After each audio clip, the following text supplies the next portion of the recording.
মানুষ ভিডিও করছে, অথচ এই ভিডিওটা বাদ দিয়ে তারা যদি 5-7 জন মানুষ দৌড়িয়ে গিয়ে তাদেরকে যদি তাদের হাত থেকে পাথর ফেলে দিত, ওটাকে ধাক্কা মারিয়ে ডানে বামে সরাই দিত, এই ছেলেরা এরকম নির্মম পরিণতি তারা ভোগ করতে হতো না। এটাকে আমরা অত্যন্ত ঘৃণা ভরে প্রত্যাখ্যান করি। এই ধরনের কাজ যারাই করুন না কেন, তাদেরকে আইনের আশ্রয়ে এনে, আইনের মাধ্যমে এনে তাদেরকে যথাযথ আইনি ব্যবস্থা গ্রহণের মাধ্যমে শাস্তি নিশ্চিত করতে হবে এবং মানুষের মধ্যে এই বোধটা জাগ্রত করতে হবে সবাই, যে this is not the way that you deal with the situation.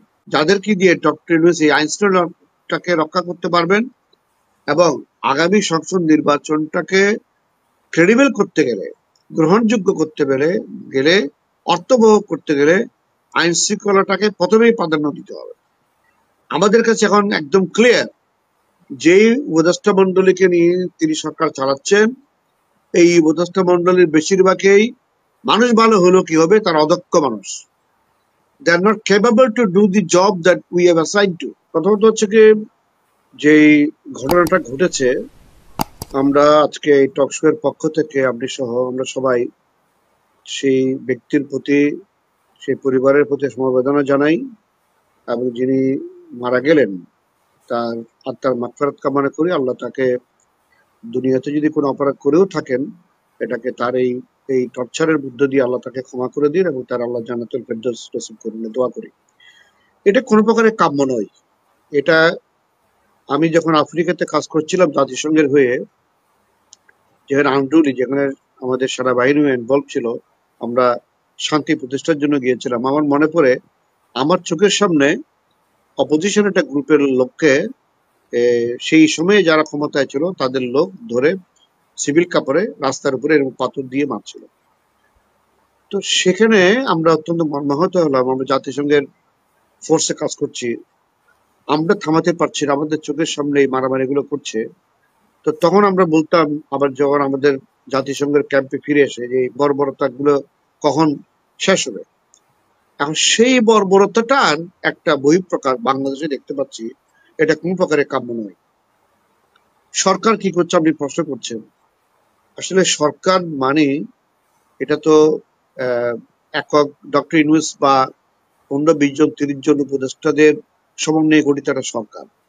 But সরকারের যে মেকানিজম, যে সিভিল প্রশাসন, পুলিশ প্রশাসন ইত্যাদি ভেঙে গেছে, ভেঙে নতুন করে দাঁড় করানোর চেষ্টা করা হচ্ছে। আপনি জানেন, পুলিশের আইজি যেখানে পালিয়ে গেছে, সুপ্রিম কোর্টের বিচারপতিরা যেখানে পালিয়ে গেছে, এখানে 2 জন অভিজ্ঞ বিচারপতি আছে, যার কারণে এক বছর সময়ের মধ্যে তাদেরকে, এই সরকারকে যে কাজ দিয়ে আমরা রাজনৈতিক দলগুলো সংগঠিত হওয়ার চেষ্টা করছি, এই কাজগুলোর মধ্যে এই আইন শৃঙ্খলাটা একটা গুরুত্বপূর্ণ কাজ। কিন্তু সরকার একের পক্ষে এই আইন শৃঙ্খলাটাকে এই লাইন আনানো ইজ ভেরি ডিফিকাল্ট। রাজনৈতিক শক্তি, দেশের জনগণ সবাই যদি ঐক্যবদ্ধভাবে এগুলোর মোকাবেলা না করে, তাহলে এককভাবে সরকারের পুলিশ বাহিনী বলেন, এমনকি সশস্ত্র বাহিনী মাঠে আছে, তাদের পক্ষে এরকম একটা ঘটনা ঘটে যাওয়ার পরে তো তারা দৌড়ে যাবে।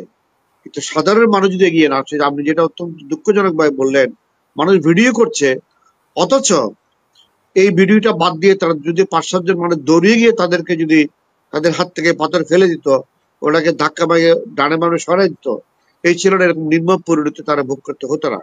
এটাকে আমরা অত্যন্ত ঘৃণা ভরে প্রত্যাখ্যান করি। এই ধরনের কাজ যারাই করুন না কেন, তাদেরকে আইনের আশ্রয়ে এনে, আইনের মাধ্যমে এনে তাদেরকে যথাযথ আইনি ব্যবস্থা গ্রহণের মাধ্যমে শাস্তি নিশ্চিত করতে হবে এবং মানুষের মধ্যে এই বোধটা জাগ্রত করতে হবে সবাই, যে this is not the way that you deal with the situation. কারো কোনো অধিকার নাই আইন নিজের হাতে তুলে নিয়ে একটা মানুষকে আপনি মেরে ফেলবেন। এটা বর্বরতা।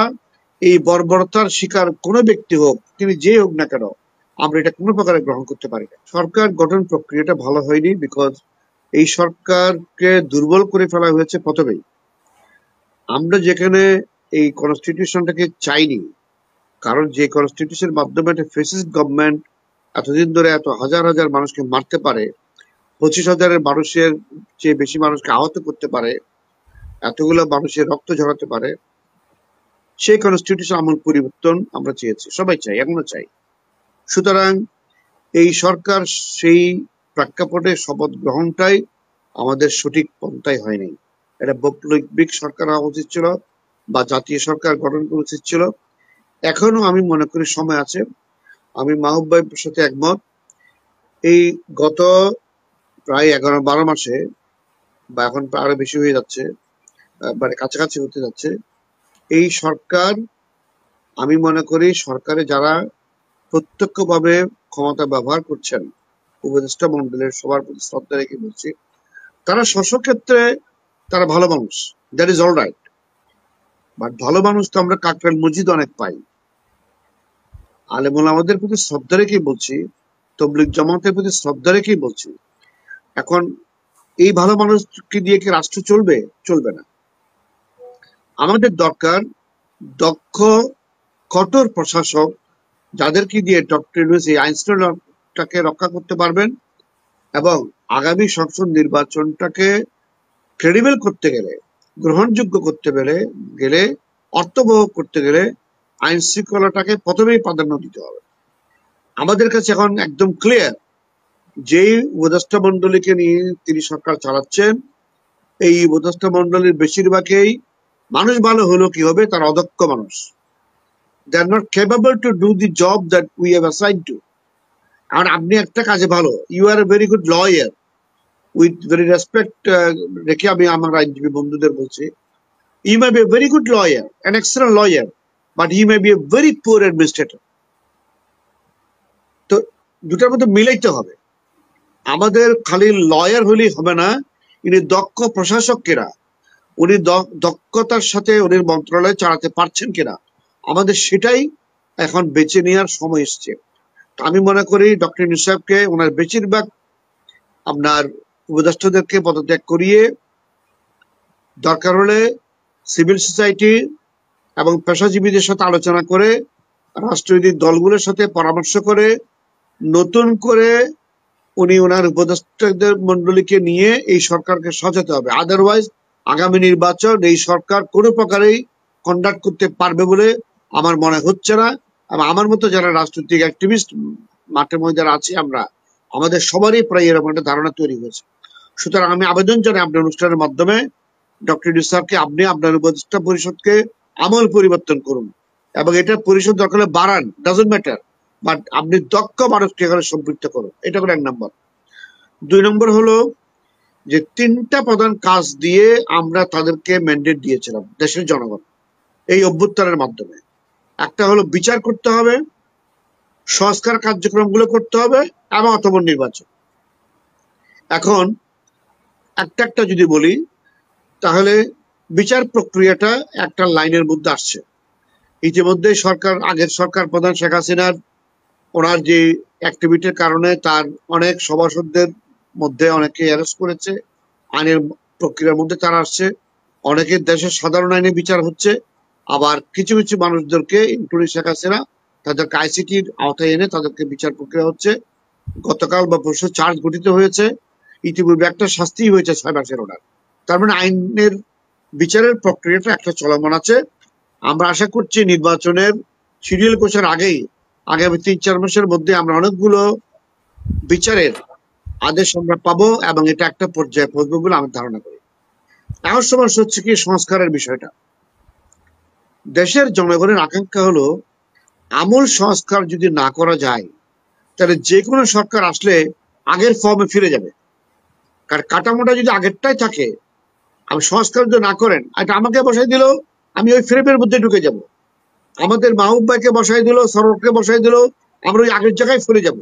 আমাদের কাঠামোটা পরিবর্তন করতে হবে। ইট ইজ ক্ষমতা নয়, এটা দায়িত্ব। এই ক্ষমতা নয়, দায়িত্বটা বুঝতে গেলেও সময় লাগবে। সুতরাং সংস্কারের যে প্রক্রিয়াটা চালু হয়েছে, এটাকে আর ফিরে যেতে পারবো না। এটা প্রায় শেষের দিকে। বেশিরভাগ পলিটিক্যাল পার্টি, আমাদের এবি পার্টি সহ, আমরা সংস্কারের প্রস্তাবের বেশিরভাগই আমরা এগ্রি করেছি। যেগুলোতে আমাদের দ্বিমত ছিল সেগুলো আলোচনার মাধ্যমে আমরা এখন মোটামুটি ভাবে একটা ঐক্যমতের মধ্যে আমরা আসছি। এই জুলাই মাসের ভিতরে আমরা আশা করি জুলাই সনদ, যেটার জন্য আমরা অপেক্ষা করছি, এই জুলাই সনদটাকে ডিক্লেয়ার করতে হবে এবং জুলাই সনদের মাধ্যমে যেগুলো আমরা এগ্রি করলাম এই সংস্কারগুলো করার জন্য, সেটা জনগণের কাছে প্রকাশ করতে হবে এবং তার আলোকে আমাদেরকে নির্বাচনের দিকে যেতে হবে। সংস্কারের মধ্যে কিছু সংস্কার এটা এখনই করা যাবে, ইতিমধ্যে কিছু করা হয়েও গেছে। আমি এখানে এত বিস্তারিত আলোচনা করতে পারবো না। আমি জানি সংস্কারের মধ্যে 100টা থাকে, 10, 20, 25, 30 ইতিমধ্যে অলরেডি হয়ে গেছে প্রশাসনিক আদেশের বলে। আর কিছু সংস্কার আমাদের অধ্যাদেশের জন্য অপেক্ষা করতে হবে। এই ঐক্য কমিশন আলোচনা শেষ হলে এই অধ্যাদেশটা করে এই সংস্কার কার্যক্রম গুলো একটা অ্যাকশনের মধ্যে চলে যাবে। কিছু সংস্কার যেটাতে সংবিধান পরিবর্তনের বিষয় আছে, সংবিধান সংশোধনের বিষয় আছে, কোনো কোনো ক্ষেত্রে আমাদের মেজর আইনের পরিবর্তনের দরকার পড়বে। দুজন এখানে আইনি বিশেষজ্ঞরা আছে, তারাও বলতে পারবেন। এগুলা করতে গেলে পার্লামেন্ট লাগবে।